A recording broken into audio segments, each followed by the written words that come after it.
दोस्तों नमस्कार, मैं हूं आलोक पाठक और आप देख रहे हैं खबर दस्तक। किसानों की आमदनी अभी तक दुगनी नहीं हुई। मोदी ने वादा किया था कि हर साल वो 2 करोड़ लोगों को रोजगार देंगे। मोदी ने वादा किया था कि हर भारतीय के खाते में 15 लाख रुपए आ जाएंगे जब विदेश में जमा सारा काला धन वापस आ जाएगा। लेकिन हुआ क्या? पिछले 11 सालों में आप देखिएगा, इनमें से कौन सा वादा पूरा हुआ? क्या हर साल 2 करोड़ लोगों की कुल नौकरी मिली? जवाब है नहीं। क्या किसानों की आमदनी दोगुनी हुई? जवाब है नहीं। क्या हर भारतीय के खाते में 15 लाख रुपए आ गए? नहीं। वादा था मोदी का कि न खाऊंगा न खाने दूंगा। क्या वादा था मोदी जी का? न खाऊंगा न खाने दूंगा। आज एमएसटी इंटरनेशनल की एक रिपोर्ट आई है, भ्रष्टाचार की रैंकिंग की गई है।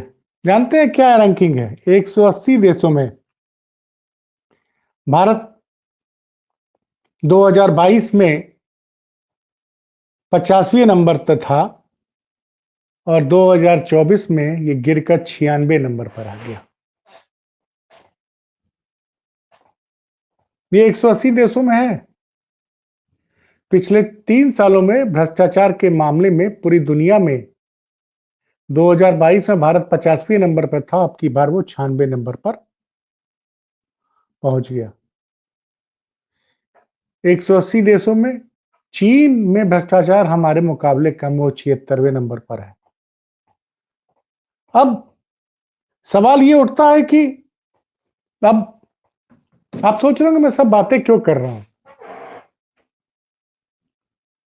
कि भ्रष्टाचार में हमारी रैंकिंग गिरती चली जा रही है। क्या दावा किया था मोदी जी ने?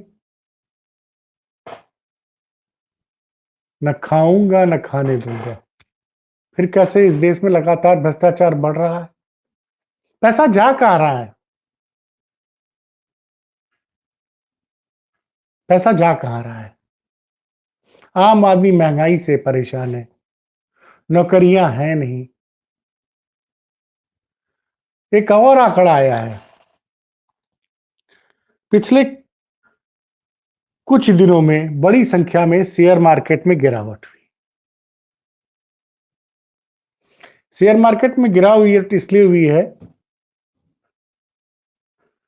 कि बड़ी संख्या में विदेशी निवेशकों ने भारत के स्टॉक मार्केट से अपना पैसा निकाल लिया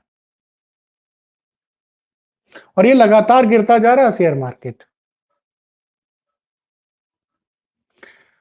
डॉलर बढ़ते बढ़ते 88 रुपए तक पहुंच गया था। मतलब $1 88 रुपए। आज डॉलर का दाम कुछ कम हुआ, वो 86 रुपए पे आया। उसके पीछे कारण क्या है कि आरबीआई ने करोड़ों रुपए का डॉलर खरीद लिया है। लेकिन जानकार कहते हैं कि कुछ दिनों में जिस तरह से रुपए के डॉलर के सामने रुपए का अवमूल्यन हो रहा है, रुपए की वैल्यू कम होती जा रही है, उस हिसाब से देखा जाए तो जल्द ही $1 के बराबर की कीमत ₹100 हो जाएगी। और जब डॉलर की वैल्यू बढ़ती है तो क्या होता है? हमको पेट्रोल और डीजल हमको विदेशों से खरीदना पड़ता है, उसका पेमेंट हम डॉलर से करते हैं। तो उसी पेट्रोल को खरीदने के लिए वो पेट्रोल का प्राइस जो है डॉलर में डिसाइड होता है। अब वो डॉलर बढ़ते बढ़ते 86 तक पहुंच गया है और इसी तरह की अगर डॉलर का रेट बढ़ता चला गया तो कुछ दिनों बाद $1 ₹100 के बराबर हो जाएगा। महंगाई थमने का नाम नहीं ले रही है, भ्रष्टाचार बढ़ रहा है और मोदी जी विकास के दावे करते हैं। विकास कहां हो रहा मैं बताऊंगा आपको।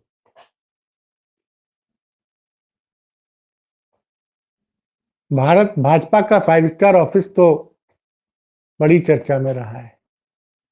आज मैं कहूंगा कंट्रोल रूम से कि वो तस्वीर लगा दे जो आज शाम को मीडिया में सामने आई है। आरएसएस का हेडक्वार्टर केशव कुंज।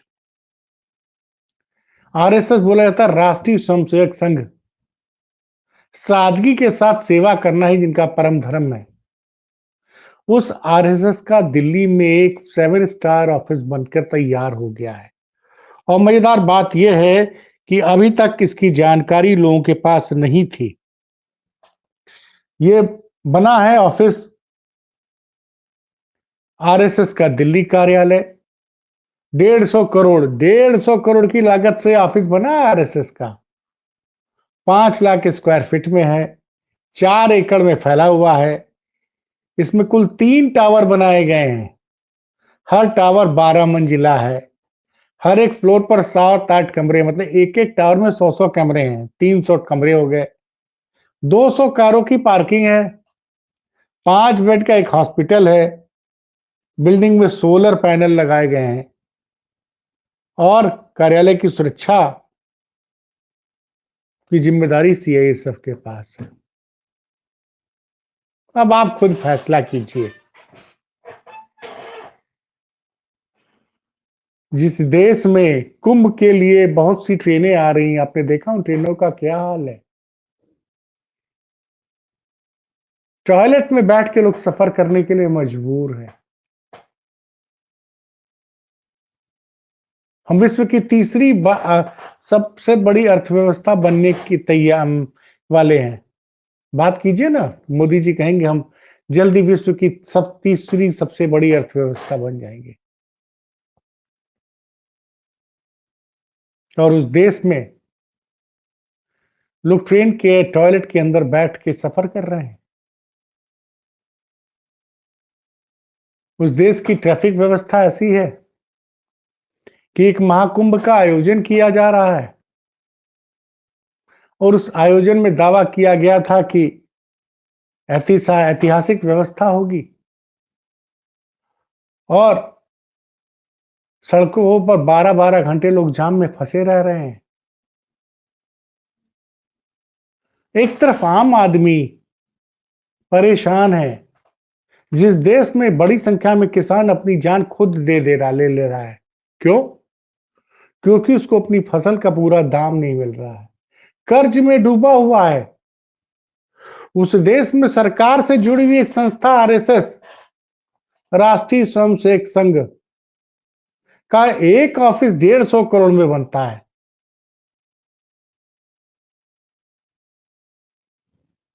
ये कौन सा राम राज्य है? ये समझ के परे है। 150 करोड़ का कॉर्पोरेट टाइप का ऑफिस, फोटो देखिए स्क्रीन पे लगी हुई है।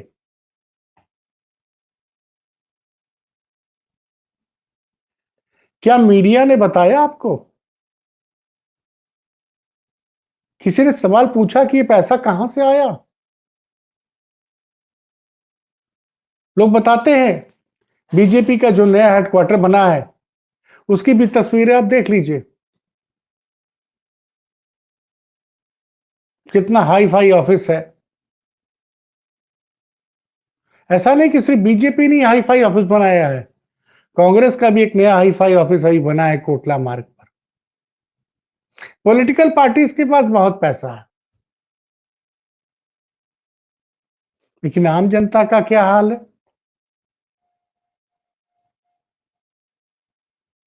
दिल्ली में, दूर छोड़ी मैं दिल्ली की बात करता हूं, दिल्ली में कई लोग नालों के किनारे, कई लाख लोग नरकीय जीवन जीते हैं। कूड़े के ढेर के पास रहते हैं, नालों के पास रहते हैं। जिस दिल्ली में लाखों लोग सड़क के नीचे सोने के लिए मजबूर हैं, वहां बीजेपी की पेरेंट बॉडी जिसको लोग कहते हैं, क्योंकि लोग कहते हैं आरएसएस से बीजेपी निकली है, वहां आरएसएस 150 करोड़ का ऑफिस बनाती है। जिसको गरीब की सेवा करनी होती है वो 150 करोड़ का ऑफिस नहीं बनाएगा, क्योंकि आरएसएस का दावा होता है कि हमारे तो सेवा साधना, सेवा हमारा धर्म है, साधना हम साधना करते हैं। ये सब सवाल है।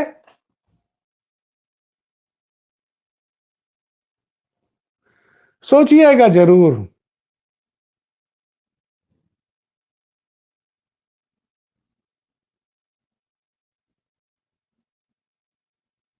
आम आदमी परेशान है।